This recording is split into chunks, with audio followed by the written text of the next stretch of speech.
凯特，我这几天都有去游泳，又没吃什么面包，体重却掉不下来，这是怎么回事啊？可能是你的肌肉增加咯，你可以量一下腰围，看看体脂数字，如果体脂数字降下来，就是肌肉增加，脂肪减少了。根据过往的研究资料显示，肌肉每立方公分约 1.06 克，脂肪约 0.9 克，肌肉的重量是脂肪的 1.18 倍，所以你如果增加肌肉减少脂肪，体重称起来可能会没什么变化，但是体脂腰围降下来却是最重要的哦。每次你去游泳，我不是都帮你带2个白煮蛋跟1根香蕉，你都吃完了吗？游完泳这么吃还可以增肌哦。肚子饿得要命，怎么可能不吃完？那就好，运动完吃蛋白质跟碳水是增加肌肉的好时机呢。我们一般人要保持匀称的身材，有益健康的体态，最在乎的就是增肌减脂。减去致命的内脏脂肪，可以以最大程度减少脂肪对我们身体的危害，我们在腹部脂肪那集讲过了。而怎么在消减腹部肥肉或多余体脂的过程中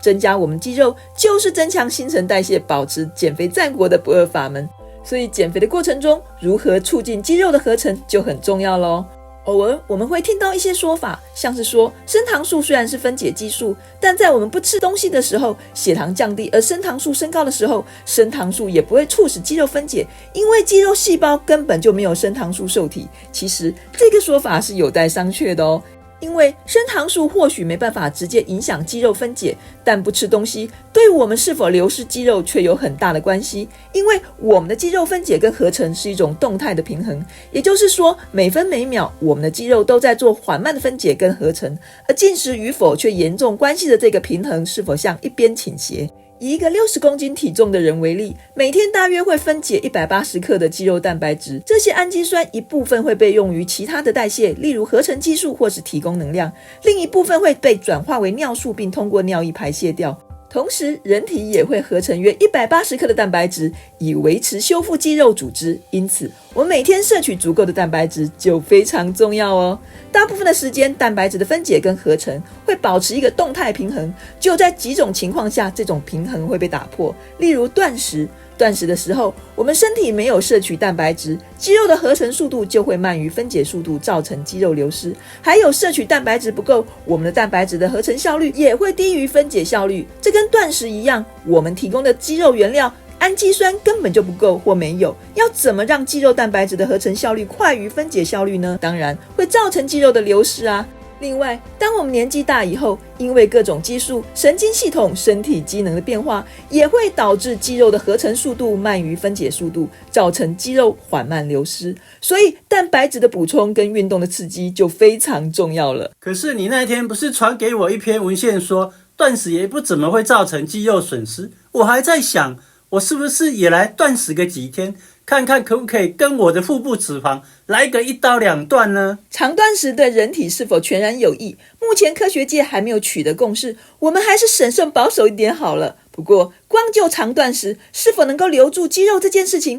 科学界就抱持不同看法。我给你看的那篇研究是2021年法国跟德国等多个研究单位联手的研究团队所做的，其中还有法国国家科学研究中心的参与，他们主要是研究长期进食健康男性的肌肉跟蛋白质是不是会流失。他们找来16位健康的男子，让他们每天摄取200至250大卡的热量，大概是早上吃20克的蜂蜜，午餐250毫升的鲜榨果汁，晚上250毫升的蔬菜汤，并且做了散步跟体操等活动。他们还可以摄取热量，这算断食吗？这研究是根据一家德国长断食诊所的断食方式所进行的，这种断食方式已经超过100年，所以他们就在这家诊所做实验，并采取这家诊所的断食方式。结果他们发现跟动物观察到的情况相似，人类同样会启动蛋白质保护机制，限制骨骼肌蛋白质的初始损失。也就是说，他们观察到刚开始进食的时候，蛋白质分解的确增加，但随后蛋白质利用就会开始节约，因此判定肌肉不会损失太多。他们认为人体进食反应会分3个阶段，最初的24小时到48小时，肝糖储备耗尽，人体会依赖脂肪跟蛋白质产生热量，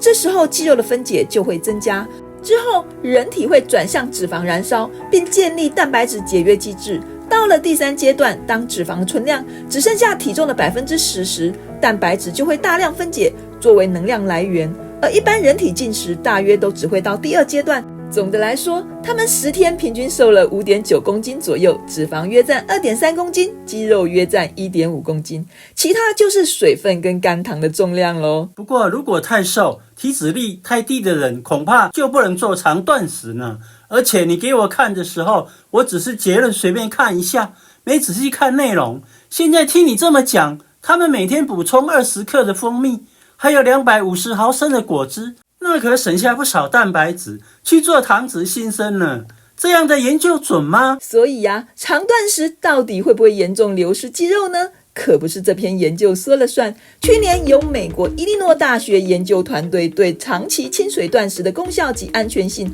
所做的会诊研究分析就指出，长期进食5到20天会显著增加循环酮体，并导致轻度至中度的体重减轻2到10%。减掉的体重中，大约2/3是瘦肉量，1/3是脂肪量。过度的瘦肉质量损失表明，长时间进食可能会增加肌肉蛋白的分解，这是一个令人担忧的问题。清水断食是指断食期间只喝水，不吃任何东西。这里整理的研究比我们刚讲的那个研究还要严苛，因此长断食会不会造成肌肉流失还没有得到定论。但美国伊利诺大学这个研究毕竟是会诊分析，是多项研究的共同结论。这样看起来，长断食会导致肌肉流失的风险还是不能忽略呢。那我还是慢慢减好了。想到要断食，现在就先腿软。没错，长断食千万不可以轻举妄动。另外，我们刚讲的都是当肌肉分解效率大于肌肉合成效率的情况，这其中还包含运动哦。运动虽然可以刺激我们肌肉细胞里面的肌原纤维长大，